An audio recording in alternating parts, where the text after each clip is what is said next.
Queridos hermanos, iniciamos la lección divina de este día miércoles 11 de mayo, miércoles de la cuarta semana del tiempo de Pascua. Por la señal de la Santa Cruz de nuestros enemigos, líbranos, Señor Dios nuestro, en el nombre del Padre, y del Hijo, y del Espíritu Santo. Amén. Señor mío y Dios mío, creo firmemente que estás aquí, que me ves, que me oyes. Te adoro con profunda reverencia, te pido perdón de mis pecados y gracia para hacer con fruto este tiempo de lección divina. Madre mía Inmaculada, San José, mi Padre y Señor, Ángel de mi guarda, interceded por mí. En este día miércoles, en la primera lectura, continuando con esa lectura del libro de los Hechos de los Apóstoles, leemos el capítulo 12, versículo 24, hasta el capítulo 13, versículo 5. En aquel tiempo, la palabra del Señor cundía y se propagaba. Cumplida su misión en Jerusalén, Saulo y Bernabé regresaron a Antioquía, llevando consigo a Juan Marcos. Había en la comunidad cristiana de Antioquía algunos profetas y maestros como Bernabé, Simón, apodado el Negro, Lucio, el de Cirene, Manaén, que se crió junto con el tetrarca Herodes, y Saulo. Un día estaban ellos ayunando y dando culto al Señor, y el Espíritu Santo les dijo: resérvenme a Saulo y a Bernabé para la misión que les tengo destinada. Todos volvieron a ayunar y a orar. Después les impusieron las manos y los despidieron. Así, enviados por el Espíritu Santo, Saulo y Bernabé fueron a Seleucia y zarparon para Chipre. Al llegar a Salamina, anunciaron la palabra de Dios en las sinagogas de los judíos. Palabra de Dios. Como vemos al continuar la lectura de los Hechos de los Apóstoles, inicia esa gran predicación de Saulo en compañía de Bernabé. En aquel tiempo la palabra del Señor cundía y se propagaba. Cundía y se propagaba. Y eso es lo que tenemos que pedirle hoy al Señor también, que su palabra siga propagándose. La palabra de Dios no puede dejar de propagarse y por eso cada uno de nosotros tiene que cumplir su parte, tiene que dejarse impulsar y llevar por el Espíritu Santo para que esa palabra del Señor verdaderamente cunda, se propague. Cumplida su misión en Jerusalén, a donde habían ido Saulo y Bernabé para contar todo lo que había ocurrido en ese año en Antioquía, cómo los paganos habían recibido el Evangelio, donde se produce efectivamente ese intercambio de opiniones profundas, fuertes entre los apóstoles, regresaron a Antioquía, llevando consigo a Juan Marcos, un discípulo de muchos que se van nombrando en el libro de los Hechos de los Apóstoles y que es importantísimo. ¿Por qué? Porque vamos viendo efectivamente ese crecimiento de la iglesia, como la iglesia va haciendo nuevos discípulos, va teniendo nuevos mensajeros de la palabra, como debe ser. La comunidad cristiana en Antioquía tenía algunos profetas y maestros y comienzan a nombrar. Es importante esto, ¿por qué? Porque cada comunidad, al irse desarrollando, va a tener carismas en las diferentes personas. Y las diferentes personas, los diferentes discípulos, van a ser llamados con esa diversidad de carismas. Algunos profetas, otros maestros. Por eso San Pablo en sus cartas lo va a decir con claridad. Hay muchos carismas y efectivamente la iglesia siempre tiene que estar abierta a ese carisma. El carisma es el modo particular que Dios le da a una persona para que cumpla la misión que le ha dado. Y por eso cada uno de nosotros tiene efectivamente un carisma propio. Puede ser que yo no tenga un carisma extremo, que no tenga un carisma enorme, grandísimo, pero todos tenemos nuestras particularidades para llevar adelante la misión que el Señor nos da. Y por eso es importante entender que en la iglesia no todos estamos llamados a ser igualitos. No, es que la iglesia es de uniformados. No, No, no, no, la iglesia no es de uniformados, no es un lugar donde todos son igualitos, igualitos y todos viven exactamente igual. Viven según la misma ley del amor del Señor, viven según la misma fe, una sola fe, un solo bautismo, pero en la individualidad, en esa individualidad que se encuentra con la comunidad. Eso sí, siempre todo en un buen balance, en un buen balance.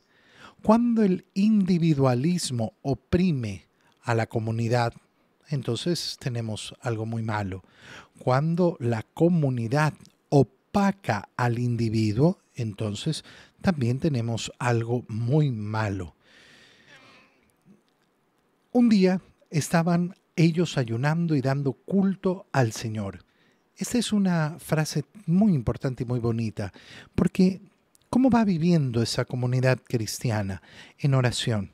En oración y se reúnen para hacer ayuno y oración. Estas son dos acciones tan importantes, tan bellas. Ayuno y oración. Hacemos ayuno y oración. Hacemos ayuno y oración. Por eso hoy en día también tenemos esas reuniones de grupos donde se reúnen a estar en ayuno y en oración, imitando a esas primeras comunidades cristianas. Esto no tiene por qué ser algo extraño, no tiene por qué ser algo raro, todo el contrario. Con gran alegría tenemos que ver efectivamente cómo el Señor invita a vivir ese ayuno, cómo invita a vivir esa oración. Y el Espíritu Santo se manifiesta, porque cuando la comunidad se une en ese ayuno, en esa oración, el Espíritu Santo comienza a funcionar con mayor brillantez. Resérvenme a Saulo y a Bernabé para la misión que les tengo destinada. Les da a conocer que Saulo y Bernabé tienen una gran misión, una misión a la cual van a ser destinados. Es importante porque entonces todo ese camino que va a realizar Saulo, que se va a convertir en San Pablo, va a empezar en compañía de Bernabé. Después llegarán otros, después llegarán más acompañantes, después el camino de Pablo será un camino mucho más largo, mucho más amplio, pero empieza junto a Bernabé, no en la soledad. Resérvenmelos para la misión que les tengo destinada. Y todos vuelven a ayunar y a orar. Y después les imponen las manos y los despiden. ¿Los despiden con qué? Llenos con la gracia de ese ayuno y de esa oración. Llenos con la gracia del ayuno y la oración. Qué bonito cómo despiden efectivamente a los dos. Y así, enviados por el Espíritu Santo, Saulo y Bernabé fueron a Seleucia y zarparon para Chipre. Y entonces, donde iban, comienzan a anunciar la palabra de Dios, siempre en primer lugar en las sinagogas de los judíos. Y ya sabemos lo que va a ocurrir, es decir, cómo muchos judíos se van a convertir, van a entrar a la comunidad cristiana y otros muchos los van a rechazar. Y ellos van a comenzar a predicar a los paganos, van a predicar a aquellos que no pertenecen al pueblo de Israel. Y esa será la opción de Pablo. Ese Pablo que en un inicio defendía con tanto vigor a los judíos, que era un fariseo, que defendía efectivamente contra ese cristianismo que estaban haciendo, porque veía la destrucción de su fe. Pero el Señor le ha hecho abrir los ojos y ahora tiene el corazón para llevar el Evangelio a todos los pueblos, a todas las naciones, sin hacer distinciones entre unos y otros. En el Evangelio, continuamos la lectura del Evangelio de San Juan en el capítulo 12, versículos 44 al 50. En aquel tiempo exclamó Jesús con fuerte voz: el que cree en mí, no cree en mí, sino en aquel que me ha enviado. El que me ve a mí, ve a aquel que me ha enviado. Yo he venido al mundo como luz para que todo el que crea en mí no siga en tinieblas. Si alguno oye mis palabras y no las pone en práctica, yo no lo voy a condenar, porque no he venido al mundo para condenar al mundo, sino para salvarlo. El que me rechaza y no acepta mis palabras, tiene ya quien lo condene. Las palabras que yo he hablado lo condenarán en el último día, porque yo no he hablado por mi cuenta, sino que mi Padre que me envió me ha mandado lo que tengo que decir y hablar, y yo sé que su mandamiento es vida eterna. Así pues, lo que hablo, lo digo como el Padre me lo ha dicho. Palabra del Señor. Al continuar entonces con la lectura del Evangelio, recordamos que esta semana estamos viviendo esa semana del Buen Pastor, leyendo ese capítulo 12 del Evangelio de San Juan, donde se da este discurso. Y recordemos las últimas palabras que el Señor ha dicho.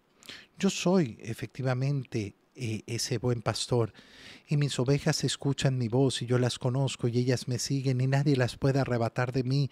¿Por qué? Porque me las ha dado el Padre, y el Padre es superior, y al Padre nadie le arrebata nada. Y yo y el Padre, ha terminado el Señor diciendo, somos uno. Y al continuar con este discurso, ¿qué es lo que dice? Jesús exclama con fuerte voz. Acuérdate el punto de inicio. El punto de inicio ha sido, en Jerusalén lo han rodeado judíos y le han dicho, ¿hasta cuándo nos vas a tener en vilo? Dinos una vez si eres el Mesías. Pero ya se los he dicho. Ahora exclama con fuerte voz el Señor. El que cree en mí, no cree en mí, sino en aquel que me ha enviado. El Padre y yo somos uno. Por tanto, no se trata simplemente de creerme a mí, se trata de creerle al Padre. El que cree en mí, no cree en mí, sino en aquel que me ha enviado. ¿Por qué yo creo en Jesús? Porque creo que Jesús es el Verbo de Dios, la palabra de Dios, la palabra del Padre, la palabra del Padre. No tengo otra manera de conocer la palabra del Padre si no es por el Verbo, por la palabra hecha hombre. Y por tanto, si yo digo creerle a Dios, le tengo que creer a su palabra. Le tengo que creer al Verbo hecho carne. El que cree en mí, entonces no cree en mí, sino en aquel que me ha enviado. El que me ve a mí, ve a aquel que me ha enviado. Mira cómo está reforzando esta frase tremenda que ha dicho el Señor, que no es cualquier cosa. El Padre y yo somos uno. Somos uno. No somos varios, no, somos uno. El Padre y yo, siempre en la misma unidad. El que me ve a mí, ve a aquel que me ha enviado. Yo he venido al mundo como luz, para que todo el que crea en mí no siga en tinieblas. El tiempo de Pascua está marcado por el signo de la luz.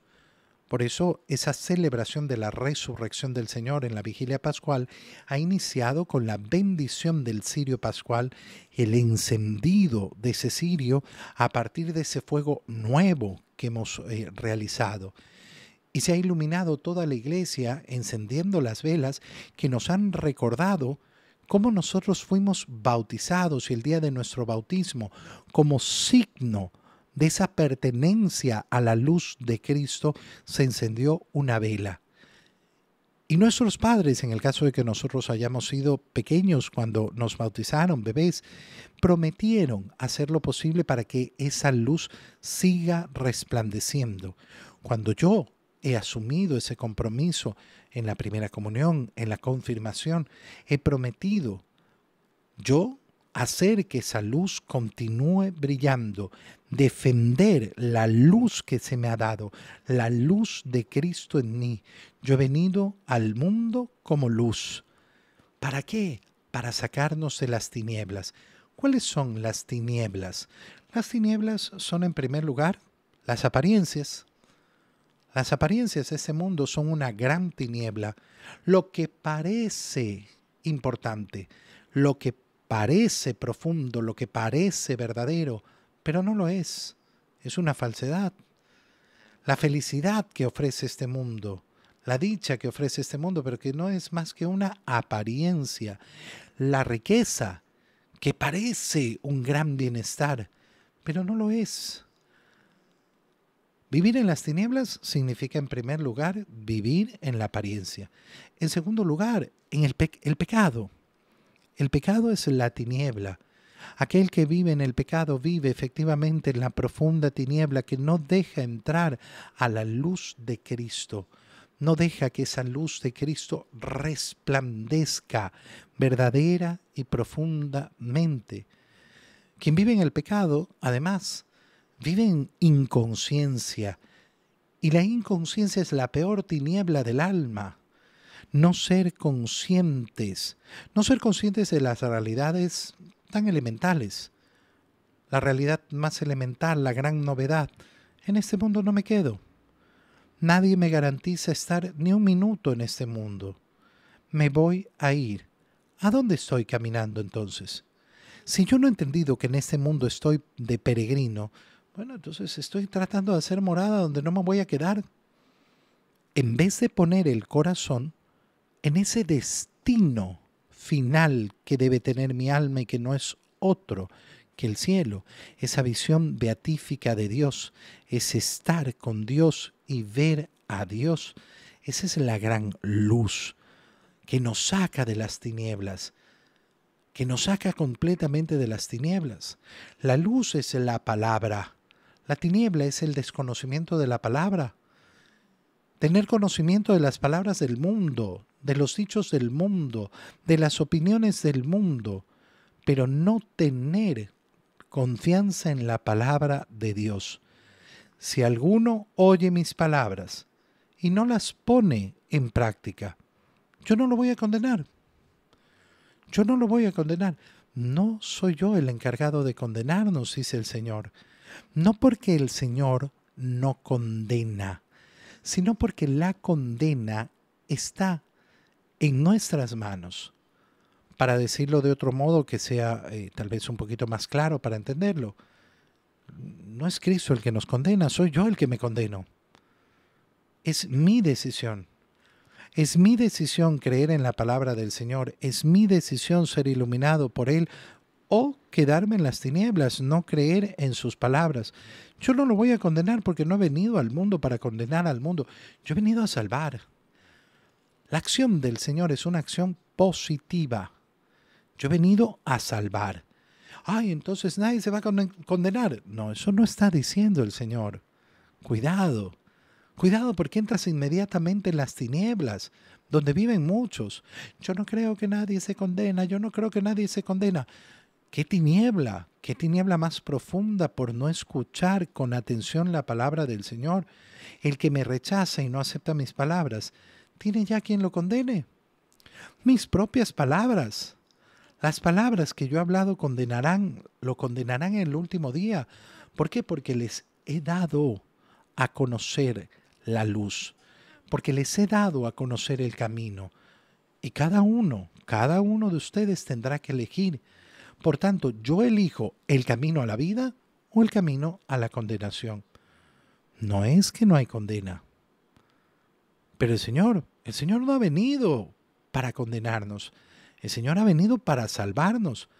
Pero yo soy libre, totalmente libre, de aceptar lo que Jesús me ofrece o de rechazarlo.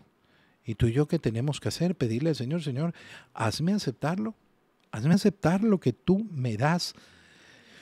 Las palabras lo condenarán en el último día, porque yo no he hablado por mi cuenta, sino que mi Padre que me envió me ha mandado lo que tengo que decir. Es decir, yo no me he dedicado a hablar de cualquier cosa. Yo me he dedicado a darles la revelación que el Padre ha querido que ustedes tengan.